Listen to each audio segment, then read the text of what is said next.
Welcome back to our continuing perusal through the pages of the Gospel of Matthew. We are at Matthew chapter 26 and verses 33 and 34. I will be reading here from Eugene Peterson's The Message. Peter broke in, even if everyone else falls to pieces on account of you, I won't. Don't be so sure, Jesus said. This very night, before the rooster crows up the dawn, you will deny me 3 times. Matthew chapter 26 and verses 33 and 34. Now, here is Peter at his most ugly moment. Notice the word ugly. We could add words like repulsive, despicable, and so on. We cannot stress it enough, for Peter here hits rock bottom. What is going on here? In some, we can say that Peter is confusing image with substance. Peter is trying to convey an image of a person who is a leader in control and in charge. If on your watch Jesus is arrested and crucified, does that do your image any good? Peter is not reacting out of legitimate concern for Jesus. Peter at this point is more concerned for what is good for him than Jesus.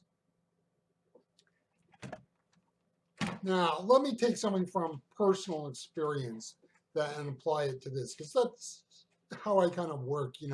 I cannot always give you a one-for-one reference, but I can give you experiences that speak of what I see in this passage in a sense.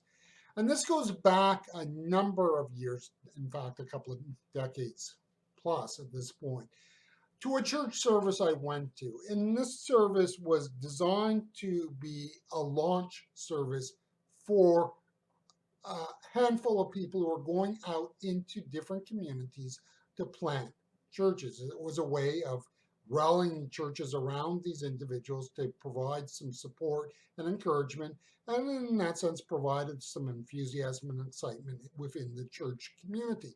We are going to do something significant and wonderful. We are going out to plant these churches. Now, there was one individual in particular that I want to focus on, and there was this one individual.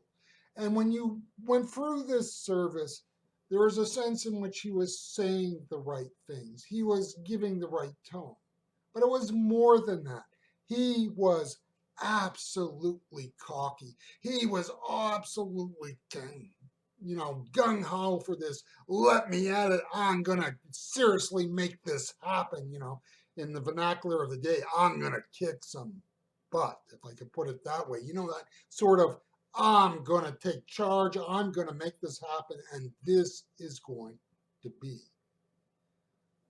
Now, when I came out of that service, did I come away with the sense that that person was going to be successful in planting a church? And the answer was no, not at all. You could tell there was a sense in which once you got beyond that bravado, which was, oh, that's great, that's wonderful, that bravado wasn't based on reality. That there was a part of that church planting experience that's going to be difficult, hard, and the reality is it's going to take much more than just bravado to do it.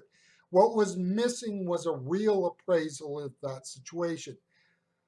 Standing in confidence and faith is not the same thing as being cocky.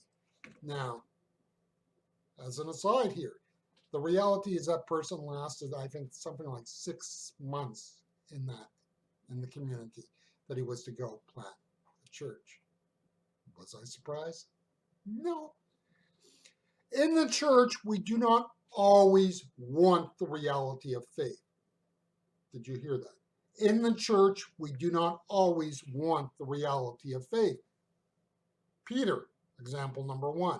We want to project an aura about us that we have this God thing figured out. We can be bold, brash, and out braggarts. On one level, this sells in the church. Don't kid yourself. It sells in the church. It sounds so, spiritual. You see, what often we do is not promote faith, but something that sounds like faith. You see, there will always be people who want to identify with the faith without actually having faith. People who want the image of faith without dealing with all the messy questions that faith will bring and will bring into our lives. Churches can cater to this market. Churches can find all sorts of quasi spiritual activities to further this game along. Peter, you see, wanted the faith experience without the uncomfortable reality of who he is. You will not have faith until you see how ugly you are. We will not have a genuine transformative faith experience without understanding how repulsive and despicable we can be. You see, Jesus did not die for saints, he died for sinners. You cannot be a person of real and genuine faith without realizing how much you are a sinner. The life of faith goes through the cross. You see, that is why you get churches that are cocky and brash. There are churches there downplay the reality of sin, emphasize those things that we, as it were, can do in our flesh, emphasize those things that minimize our sinfulness.